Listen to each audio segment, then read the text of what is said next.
আসসালামু আলাইকুম সকল মুসলমান ভাই ও বোনেরা, আশা করি এই সুন্দর বড় মায়াবিহীন পৃথিবীর বুকে ভিতর থেকে সুস্থ আছেন, ভালো আছেন। আজকে আমি যে বশীকরণ, আজকে আমি যে পাওয়ারফুল বশীকরণটি আপনার জাগ্রত নিয়ে হাজির হয়েছি। এই পাওয়ারফুল বশীকরণটি আপনি যে কোনো মেয়েকে, যে কোনো নারীকে, যে কোনো মহিলাকে, যে কোনো কাঙ্ক্ষিত ব্যক্তিকে সারা জিন্দগির জন্য বশীকরণ করতে পারবেন। আমি তান্ত্রিক গুরু ইদ্দিস। আমি কথাই না কাজে বিশ্বাসী। আজকের এই বশীকরণ নকশাটির নাম হলো কুমারী নারী বশীকরণ নকশা, কুমারী মেয়ে বশীকরণ নকশা। আপনি যে কোনো কুমারী মেয়েকে বশীকরণ করতে পারবেন।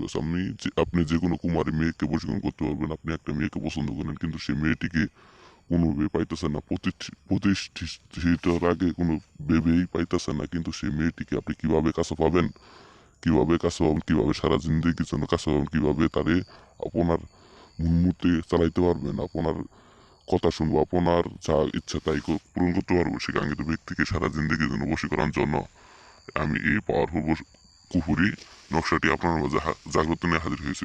তান্ত্রিক করে দিসাম কথায় না কাজে বিশ্বাসে। আপনি একটা মেয়েকে পছন্দ করেন, কিন্তু সেই মেয়েটি কোনোভাবেই রাজি হয় না, কিন্তু কোনোভাবে রাজি হইতেছে না, কিন্তু সেই মেয়েটি আপনি তাকে স্বয়ং দেখেন, স্বপ্নে দেখেন, কিন্তু সেই কোনোভাবে সেই মেয়েটিকে রাজি হয়ে করতে করাইতে পারতেছে না। কিন্তু এই নকশাটিতে কাজ করার সঙ্গে সঙ্গেই 3 ঘন্টার ভিতরে 3 ঘন্টার ভিতরে সেই কাঙ্ক্ষিত মেয়েটি আপনার কাছে ন্যাংটা হয়ে চলে আসবে, আপনার কাছে ন্যাংটা হয়ে চলে আসবে, আপনাকে এসে বলবো আমাকে বিয়ে করো, আমি তোমাকে ছাড়া বাঁচবো না। আমি তান্ত্রিক করে দিয়েছিলাম কথায় না কাজে বিশ্বাসে, আমি কথায় না কাজে বিশ্বাসে। আর কথা না বাড়িয়ে আমি নকশা নিয়ম অনুসারে সব কিছু বলে দিতেছি।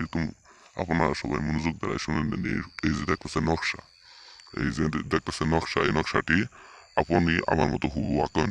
আঁকানোর পর সেই কাঙ্ক্ষিত ব্যক্তির সর্বপ্রথমে আপনার নাম দিবেন, নিচে দেখবেন নাম প্লাস নাম, নিচে দেখতেছে নাম প্লাস নাম, হুবহু আপনি নাম প্লাস নামের মধ্যে আপনার নামটি দিবেন, তারপর প্লাস দেখে সেই কাঙ্ক্ষিত ব্যক্তির নামটি দিবেন। দেওয়ার পর একটি মাতুলি নেবেন, একটি মাতুলি নেওয়ার পর সেই মাতুলির মধ্যে এই নকশাটি ঢুকাবেন। ঢুকানোর পর সেই কাঙ্ক্ষিত ব্যক্তির বাড়ির পাশে পুঁতে দেবেন। পুঁতে দেওয়ার সঙ্গে সঙ্গে দেখবেন সেই কাঙ্ক্ষিত ব্যক্তি আপনার কাছে দূরে চলে আসবে।